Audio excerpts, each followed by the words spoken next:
Does anybody know there was changes last year? Just wondering. And y'all know how well it was rolled out, processes, everybody had a clear path to what they're supposed to be doing this year. Right. So nobody has any questions? Good. Okay. All I did, I don't want to make this a contracts class, but I do want to go over some bullet points that are important. And the most important, obviously, is going to be paragraph 12. So, but let's go through this when they get them handed out. And then we'll kind of go through one by one on, we pretty much, there's 7 bullet points, and there's only one on the unapproved property contract that we're going to go over.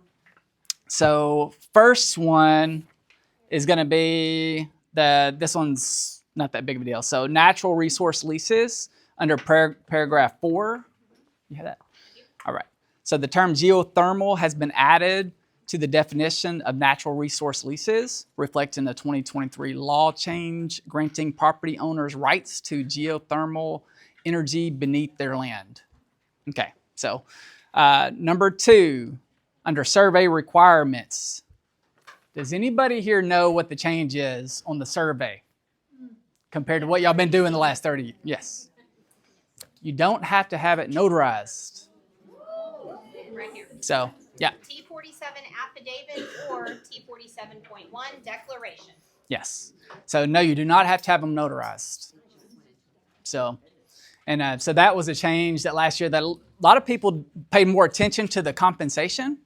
And there were some other little things, and that's one of them. So if your transaction coordinator is calling your client saying, hey, you need to get this notarized, you need to let them know they don't have to do that. So they still have to sign it, they just don't have to sign it. That's in front of the correct. notary. That's correct. It's considered a declaration. They sign the declaration. If they do the affidavit, it still has to be notarized. That's right. So one or the other. Ask some specifics like their date of birth, I think, and weird stuff that you wouldn't normally ask them about. Yeah.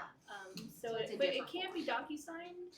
It can be DocuSigned. Yeah. So you could just type it up. with When the does this list. take effect? Because I haven't been asked for it. it was I think August. Oh no. For the survey.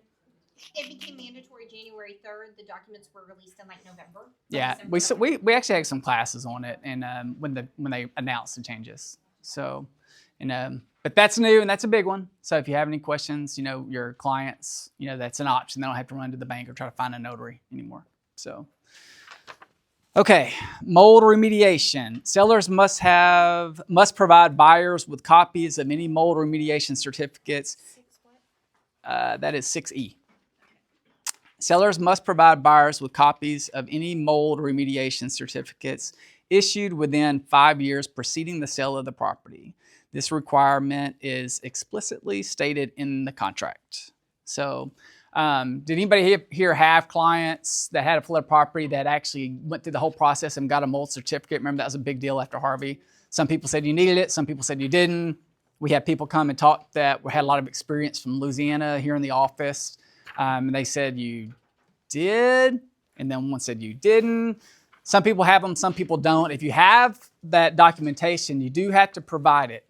It has to be disclosed. So anything within the last 5 years. So technically, when was Harvey? Or when was our last flood? 2017. So we're over that 5-year period.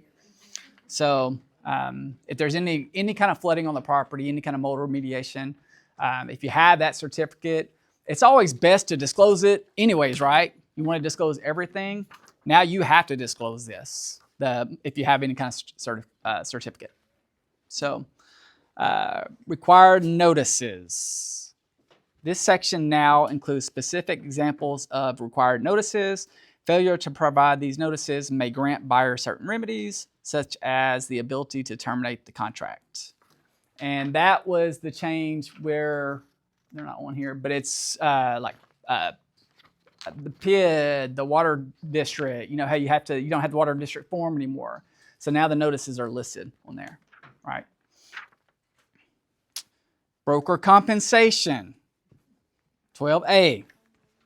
Does everybody understand broker's compensation? Trick question. Guys, it's super easy. I don't want the what ifs. I've done 1,000 transactions, but this one time this happened, that happened. Let's keep it simple, guys. It is not very hard. So if you have agents calling you from different brokerages and they're confused, I get it. Like I had a broker call me the other day and I'm like, you don't understand this part? But I get it. It's not real clear. They did a very poor job of how it was presented. They didn't word it very clearly. So let's go over it. So separate payments. Each party is responsible for paying the brokerage fees they have individually agreed to. So what is that? Your listing agreement and your buyer's rep agreement, right? Always been there, right? It's no different. It's just now we're being very clear on the contract who's paying for what. Let me give you all an example.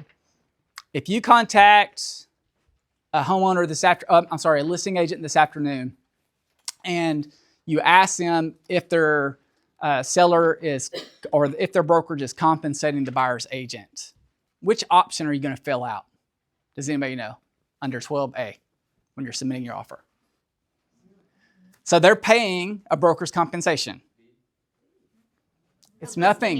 The listing agent is Yeah. paying. It's nothing. Guys, it's nothing.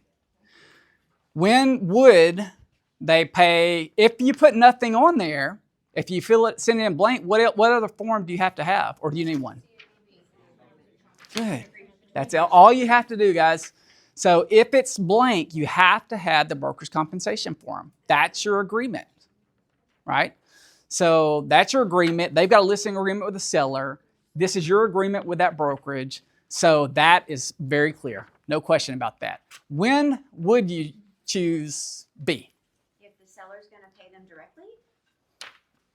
Good example would be now, is anybody familiar with EXP announced they're not doing cooperating brokers agreements? Okay, exactly. So you would submit your offer.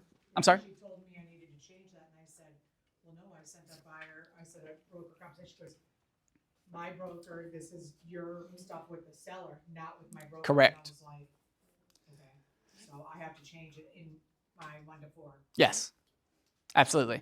So if you're dealing with maybe Compass, I wasn't familiar how they're doing it, but I know EXP.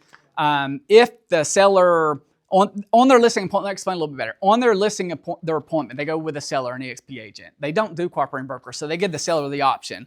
You're going to pay me a percentage, and then are you agreeing to pay a buyer's agent a percentage? Seller's going to be paying directly, so there won't be a cooperating broker. It's not coming from any brokers. There's no compensation agreement between brokers. So if that's the case, if you call them and they say, let's say somebody takes a listing, they say, you just pay me 3%, and then when it gets negotiated, you can negotiate directly with the buyer's agent on your own, Mr. Seller, depending on how the offer comes in. And he says, he gets an offer for $300, and he counters it back and says, I'll give you $300, but I'm only paying 1% to the buyer's, compensating the buyer's agent. You put 1% on B. Does that make sense? It's pretty simple. Most of the time, you're going to have it blank because they're going to have a listing agreement. The way we've always practiced in the past is it would be blank. So if they say, no, we don't have a broker's compensation per my listing agreement, seller's paying you directly, submit your best offer and let them counter back. Depending on how that gets negotiated is what you would put in option B.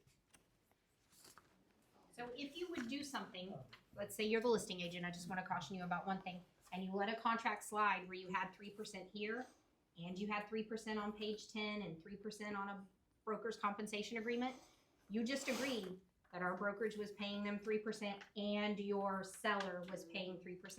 These things are in addition to each other. Correct. They are not the same. Correct. You've created another obligation to the seller if you do that. So One or the other. one or the other. Yeah. Well, I had asked an agent, when I got ready to write up an offer, was the seller paying the buyer's compensation? And it's similar to what you just said, that it's dependent on the offer, Mhm. right? And that's gonna determine how much the seller's gonna pay. So when you're writing up whether they wanna pay the 1% or up to 3%. So when you're writing up the contract, what do you put in there? Nothing? So if you don't get the information from the listing agent that you need, right, go ahead and put it on option B, Okay. right? Go ahead and put it on option B, let them counter it. And then at worst case scenario, it's in your favor. You know, some people say we're double dipping. Well, if we don't have the information from the listing agent, so put it on option B and you're covered. At least the seller's paying you. They can counter it back and say, my seller said they're not paying you directly. I'm actually got a listing agreement with them. We're going to be splitting this with the brokerage. You would remove that and resubmit it. That's really the only way, you know. So does everybody understand that? Any more questions about that? Yeah.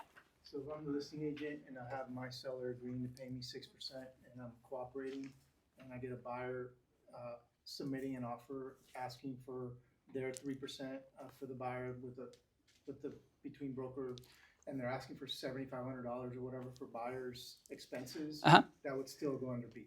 The $7,500 if it's going for your compensation between the buyer rep agreement and the buyer. No, it's the buyer asking the seller to pay for closing costs. Then that goes in C. That'll go in C. That's the way it used to always be. So C is what it was there before they made the addition with A and B.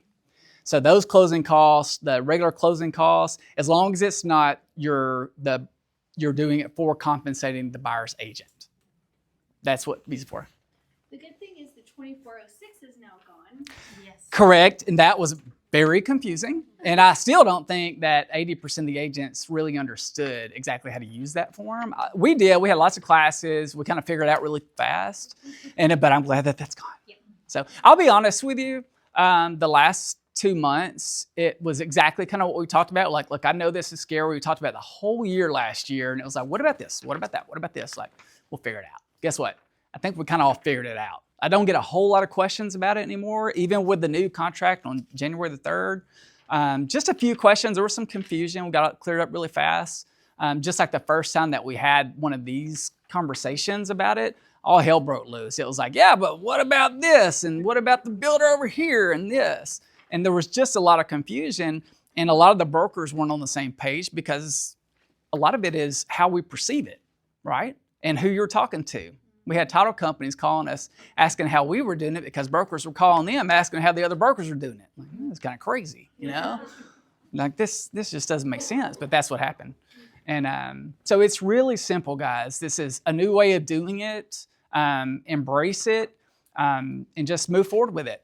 And if you have questions, of course, just ask us. Like, you're going to probably not do it. Some of you might not do a contract for a month or two. I get it. It happens. When you get to that point, you might forget what we talked about today. Just call us, right? Send us an email, and we'll break it down for you. So, but it's very simple. It's not that hard. Might be additional changes this year. I don't know. If it is, I think we already got through the big ones. So, and any new changes might just be better for us, more clear. Yeah. Well, yeah. Any questions? Yeah. We have a listing where EXP is on the buyer side. I talked to Monica about the other day. So they have nothing in paragraph 12, which is correct, right? And then on the bottom of the page, they have their percentage to be shared to the buyer's agent, but they won't send a compensation agreement because they don't want to get paid from the listing agent. And they're on the buyer side. So what does that do to our seller? That's their hill to die on. Right? That's their problem. Yep. That's their problem. And remember that 3% where they're filling on the bottom, there's some confusion on that. That's an information page. That is not an executed document. So that's information only. And they changed the wording. We used to go by that and compare it because it had the MLS into that one sentence. Now that they've removed that being paid from MLS and advertising MLS, now it's just an information page. Well, what does that do to the seller though in their whatever it was 6%? Their seller's got agreement on the listing agreement. On our side, but the seller agreed to 6%. Seller's going to pay 6%. Nothing changes. Goes to the listing agent. Unless the listing agent agrees to amend it for some reason. Yeah, I was gonna say, Yeah. the listing agent could be nice and be like, you left this out. We had an EXP agent. It was somebody in this room. I don't remember who it was. Maybe, I don't remember. No, it was an agent's first deal. And he got it. He had a buyer. The listing agent was the EXP agent. And he sent it over and I was to approve it. And I looked at it and I was like, everything looks good, but EXP is not paying brokerage fee. They're not splitting brokerage fees. So don't be surprised if they call and want to amend this later. And he called and he said about 3 weeks later, EXP's compliance kicked it back and said, you have to amend this because we're not cooperating brokers. He goes, man, how'd you know that? I was like, the EXP agent, the listing agent, didn't know that yet. And so I was like, I just had been kind of hearing through the wind and reading some stuff. So, yeah. Mm-hmm. I will interject. The broker to owner is where if you're getting paid from the owner directly, you should get that form Yes. signed by the seller and yourself for your compensation.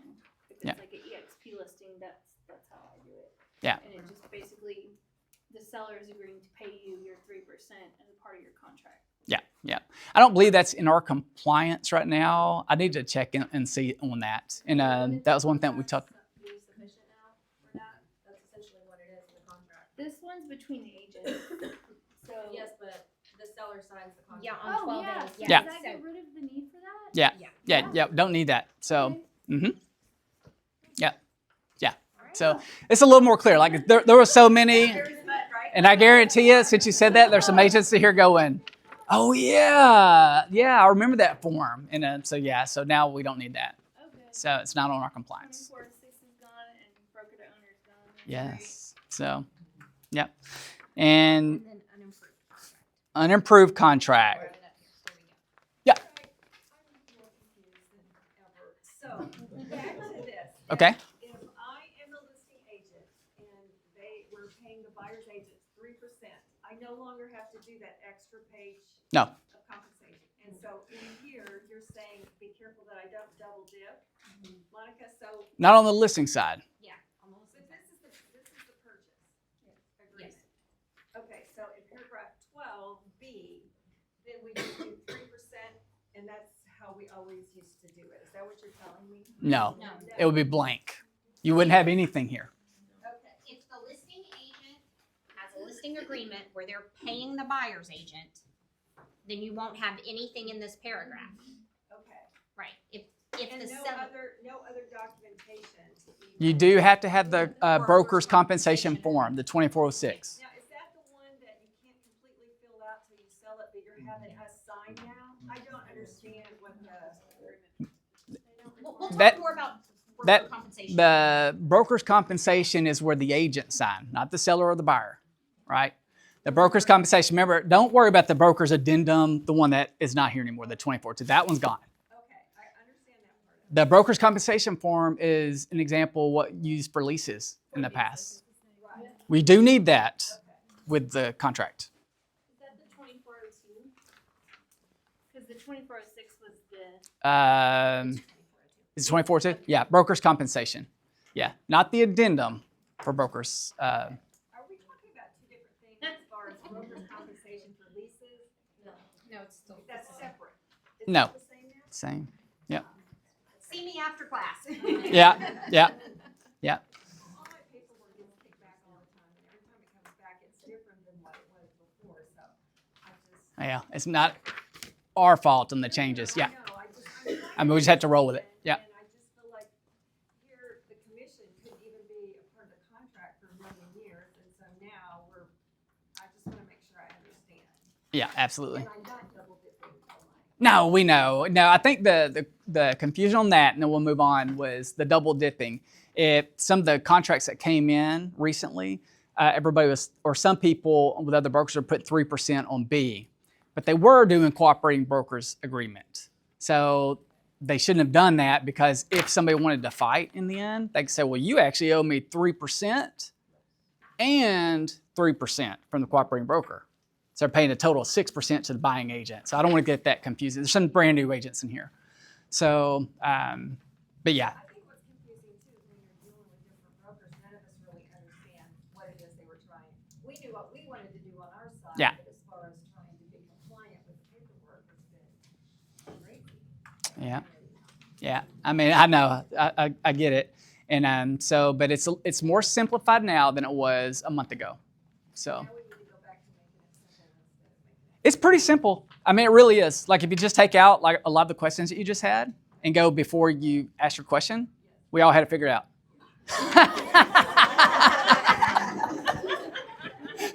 And I get it. Trust me. It's for agents that have been doing it for a long time. It gets confusing. So, yeah, yeah. So any more questions on that, and then we'll move over. All right, unimproved property contract. I just put one on here about the survey. So paragraph 3C. Perfect.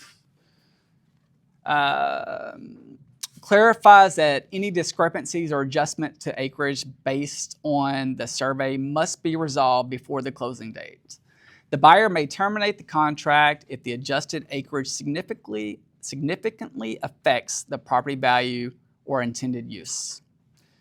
Survey requirements includes provisions similar to the 1-to-4 residential contract, allowing for the use of a T-47 declaration instead of a T-47 affidavit, and clarifying the buyer's option to obtain a new survey. So the biggest thing here is this was added on the unimproved. To give you an example of that, let's say it's advertised at unimproved property. They got 10 acres listed, advertised 10 acres. You write it for the 10 acres. They do a survey and it comes in at 6 acres. You got to negotiate that and make adjustments off of that. So, and it could go either way. Let's say they do it, comes in at 13 acres. You know, each party can terminate for specific reasons. And it states it in there, I believe it's 10%. 10%. Yep. So, if it needs to be adjusted by more than 10%, either party may terminate this contract. correct. By providing written notice to the other party. Michael, within why would that 5 be days. on there if you have a separate unimproved contract? Is that saying, like, if you have a separate contract for unimproved property that you use? Separate. This is on the unimproved. This is on the Oh, you're talking unimproved. about on the unimproved? This is just improved away from the 1-to-4 Okay. completely. Yep. Let's say you're just writing on acreage. You and Kevin this afternoon go and find 10 acres somewhere. And you're like, oh man, I've always wanted 10 I went to the acres. bathroom when I came back to switch. Got it. No, we're back. You lost me. I was like, okay, this is way too deep. I get it. But let's say that you go and you and Kevin find 10 Yeah, acres this I've had one of afternoon. those before where they measured it and it came out a little bit different, so you Yep. had to adjust that price. You'll negotiate an adjustment, and if the adjustment's going to be over 10% of the negotiated price, Yeah. either party cannot move forward if they choose not to. So they just added the negotiation in here ahead of time, so it's all laid out, Right. doesn't get contentious later. You know, some stuff they probably should have done 40 years ago. Yeah. But anyways, it happened now. So, any more questions about this before we? Yeah. Are the new forms in .lu? Yep. Yes, ma'am. They are. And DocuSign. It's in there. T-47.1. It's in there as well. Yeah, T-47.1. Yeah. And that one, that what, June?